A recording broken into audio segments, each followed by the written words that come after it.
Hayo yamezungumzwa leo na waziri wa vijana katika uzinduzi wa jukwaa la vijana maarufu kama Vijana Platform uliofanyika mkoani Singida, na hapa anatuambia namna serikali inavyowawazia mema vijana wa Tanzania. Na serikali itakuwa tayari kuwashika mkono katika hali ambayo ni halisi na inayotekelezeka, ili kijana yote ambaye ana ndoto itaweza kumsaidia.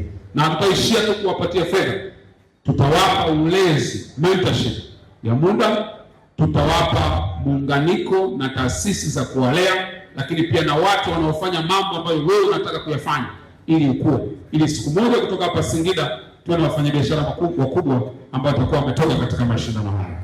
Ndugu vijana, kupitia Vijana Platform tunataka kuzisikia sauti zenu. Tunataka kujifunza kutoka kwenu.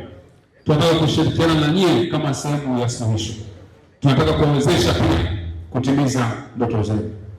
Mimi nimepewa dhamana kama kuwa waziri wa wizara hii, lakini haimaanishi kwamba nina majibu ya maswali yote ya vijana wa Kitanzania. Haimaanishi kwamba mimi ndio kijana mwenye akili kuliko vijana wote katika nchi ya Tanzania. Nimepata nafasi kwa mapenzi ya Mwenyezi Mungu na mapenzi ya rais mwenyewe niwawakilishe ninyi kama vijana. Ili kazi hiyo ya mafanikio na rais, na muhitaji kila kijana awe sehemu ya wizara hii ambayo ni wizara yenu ninyi wenyewe. Kwa upande wa afisa vijana mkoa wa Singida Frederick Ndahani anatuambia mgawanyo wa tukio hili kwa vijana. Kwenye Vijana Platform imegawanyika katika maeneo mawili. Kuna vijana ambao kwa mtaani ambao wanashughulika na ujasiriamali na kilimo na kadhalika, lakini vijana mahususi kwa ajili ya vyuo. Na hii kwa sababu gani? Kwa sababu tunajua maisha ya vyuo ni maisha ya muda mfupi, ni kipindi cha mpito. Kijana akimaliza chuo anaingia mtaani kuanza kutafuta maisha. Kwa hiyo serikali kupitia ofisi ya Rais maendeleo ya vijana imekuja na hiyo platform ambayo inaitwa Campus Connect. Yenyewe ni mahususi kwa vijana kwa ajili ya kuwajengea ujasiriamali, kuwajengea masuala ya uzalendo, lakini kuona fursa mbalimbali ambazo zinapatikana zinatolewa na serikali.